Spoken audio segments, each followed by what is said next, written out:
Radhe Radhe guys, मैं कला अपने चैनल में आप सभी का स्वागत करती हूँ। तो वीडियो देखने से पहले आप सभी से रिक्वेस्ट है कि चैनल को सब्सक्राइब कीजिएगा, वीडियो को लाइक कीजिएगा और शेयर कर दीजिएगा। तो चलिए वीडियो स्टार्ट करते हैं, वीडियो में कंटिन्यू बने रहिएगा। तो जैसे कि मैंने पिछले वीडियो में बताया, उंगली पकड़ाते हैं तो वो क्या है, उंगली के साथ साथ पूरा हाथ ही पकड़ लेता। वही किस्सा जब कृष्ण जी पृथ्वी लोक को छोड़कर अपने धाम जा रहे थे, है ना, या चले गए थे, उसी समय से ही कलयुग का आगमन हो चुका था। कलयुग ने परीक्षित से कहा था कि मुझे बस आपके इस युग में थोड़ी सी जगह चाहिए है, बस थोड़ी सी जगह मांग रहा हूँ। तो राजा ने उसे ठीक है कहकर कहाँ पे स्थान दिया? तुम्हारा स्थान सोना और मदिरा में। तो जिस समय राजा ने ये बात कह रहे थे, तभी उसी समय जैसे कली सोने के मुकुट में विराजमान हो जाता है और इस प्रकार से ही वो अपनी सत्ता धीरे धीरे फैलाने लगता है। तो मैं इस कहानी को थोड़ा सा काल्पनिक भी जोड़ रही हूँ। इसका किसी भी इंसान से कोई वास्ता नहीं है, थोड़ा सा धार्मिक है, धार्मिकता है। मेरे चैनल में जो वीडियो अभी बना रही हूँ वो धार्मिकता से है, जुड़ा हुआ है। थोड़ी सी काल्पनिक स्टोरी है और थोड़ा रियल भी है इसमें गाइस, जो अभी चल रहा है दुनिया में। जैसे कि सबको पता है कि अब कलयुग का अंत होने वाला है, कलयुग अंतिम पड़ाव में है, ऐसा कह रहे हैं। अंतिम पड़ाव में है या ना है ये तो पता नहीं है, लेकिन आप लोगों को सब पता होगा कि किस तरीके से बीमारी का अटैक हुआ था, किस तरीके से अभी जो युद्ध चल रहे हैं, जो अभी कुछ दिनों के लिए शांत हो गया था, शायद फिर से अब चालू होने वाला है।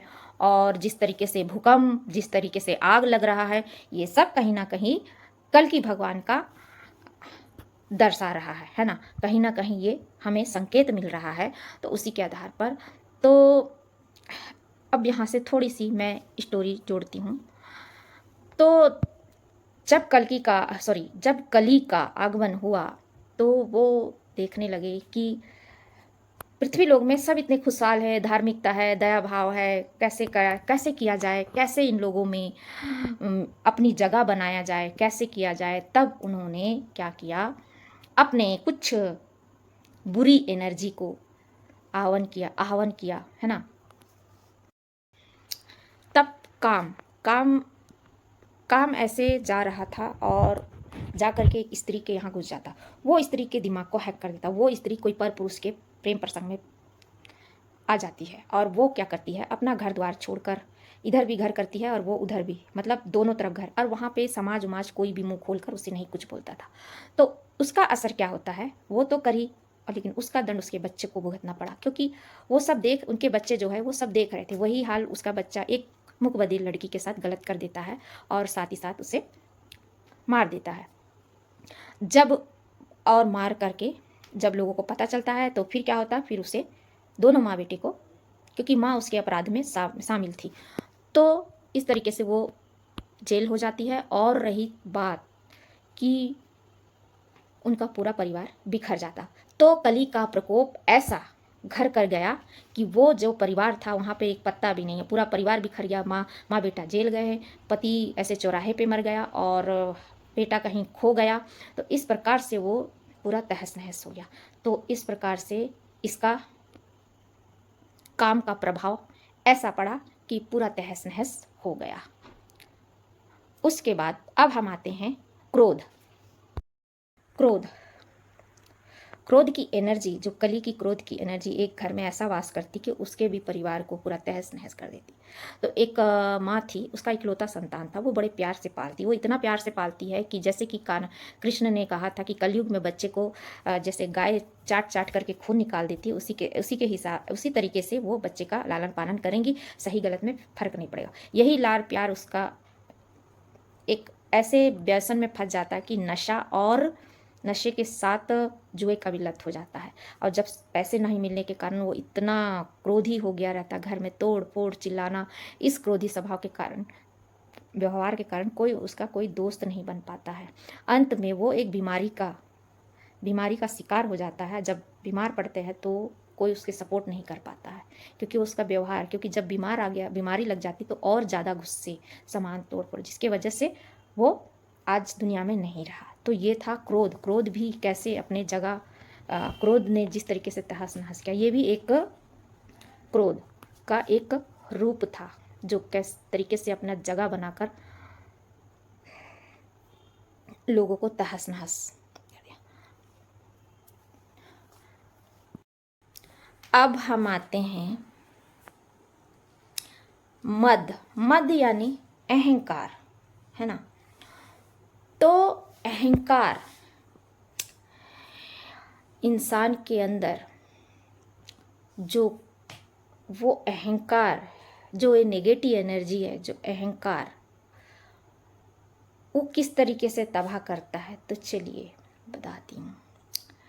एक घर था जिसे उस घर में कोई गरीब अपनी बेटी नहीं देना पसंद करता है, ना कोई उस घर में कोई विधवा औरत तक क्या घर छोड़ने, मतलब अहंकार मद कैसे कार्य करता है चलिए बताती हूँ।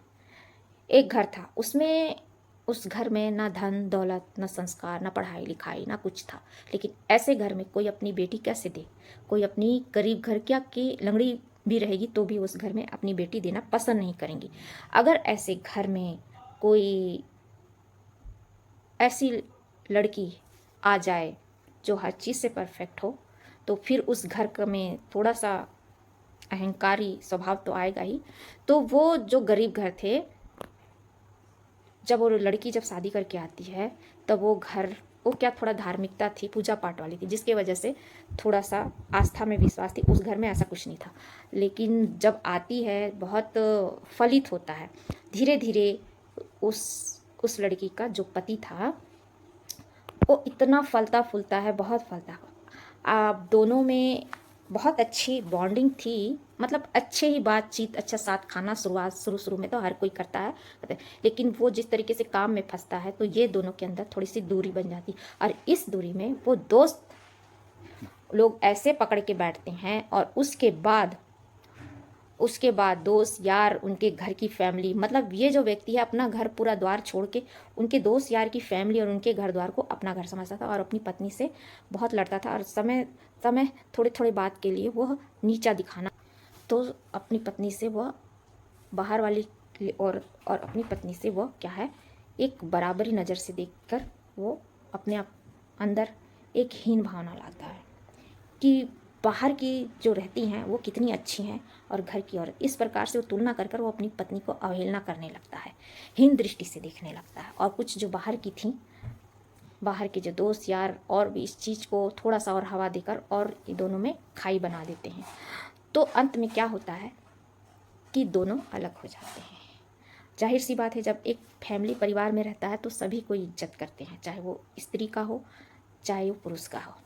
जिस पुरुष को इतना समाज में सम्मान मिलता था, क्योंकि जब पैसा है तो सब पैसा है, और पता है कि पत्नी साथ नहीं है, तो लोग क्या करते हैं और लूटने के लिए देखते। वो एक नहीं दो चार ऐसे, इस तरीके से वो जो इंसान था वो पूरी तरीके से कंगाल हो चुका था। और अंत में वो पूरी तरीके से कंगाल, और फिर जो जहाँ पे था वो फिर वहीं पे ही आ जाता है। तो इस तरीके से वो अहंकार, वो मद और अहंकार इस तरीके से पूरा तहस नहस कर देता है। अब इसके बाद हम अगला, तो गाइस वीडियो बहुत लंबी हो जाएगी, तो इसका मैं आगे का पार्ट नेक्स्ट में लाऊंगी। तो आप वीडियो में कंटिन्यू बने रहिएगा। और आप लोग वीडियो को लाइक नहीं करते हैं।